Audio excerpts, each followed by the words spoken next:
If you think ghosts are silent shadows that only appear in the corner of your eye, you are wrong.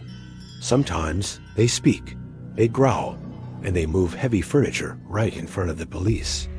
This is the true story of the Enfield Poltergeist, the most documented paranormal case in British history. It begins in August 1977 in a small council house in Enfield, North London. Peggy Hodgson, a single mother, lived there with her 4 children. On the night of August 30th, the nightmare began. Her 2 daughters, Janet and Margaret, complained that their beds were shaking. Peggy thought they were playing games until she watched a heavy chest of drawers slide across the floor by itself. When she tried to push it back, the invisible force pushed against her, refusing to let the furniture return to the wall. Terrified, she called the police. This is where the story becomes undeniable. A female police constable, Carolyn Heaps, arrived at the house and signed a sworn affidavit stating that she witnessed a dining chair levitate off the floor and move 4 feet across the room. She checked for wires, hidden strings, or magnets, but found nothing. The police left, admitting that this was not a police matter because no human had committed a crime.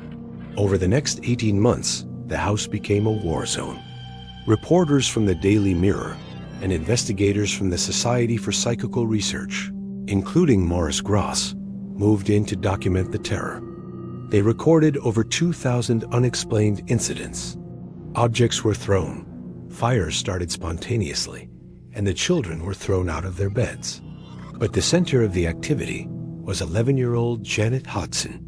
Famous photographs show Janet being levitated high into the air, her body twisted in unnatural positions. But the most terrifying aspect was the voice. Janet would go into a trance, and a deep, gravelly voice of an old man would come out of her small throat. The voice claimed to be Bill Wilkins, a man who had died in the house years before. In a chilling recording that still exists today, the voice said, "Just before I died, I went blind, and then I had a hemorrhage, and I fell asleep, and I died in the chair in the corner." Investigators later tracked down Bill Wilkins' son, who confirmed that his father had indeed died exactly that way in that specific chair. Skeptics claimed the girls were faking it, hiding tricks to get attention. They said Janet was practicing ventriloquism. However, doctors who examined Janet's vocal cords while the voice was speaking stated that it was medically impossible for an 11-year-old girl to produce that sound for hours without damaging her larynx. Even when her mouth was taped shut and filled with water, the voice continued to speak clearly.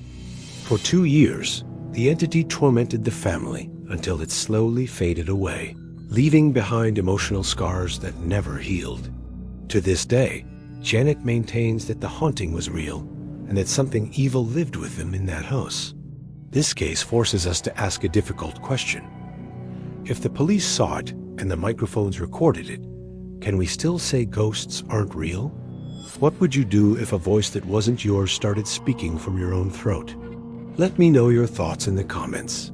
And if you have the courage for more true horror stories, hit the like button and subscribe to the channel right now.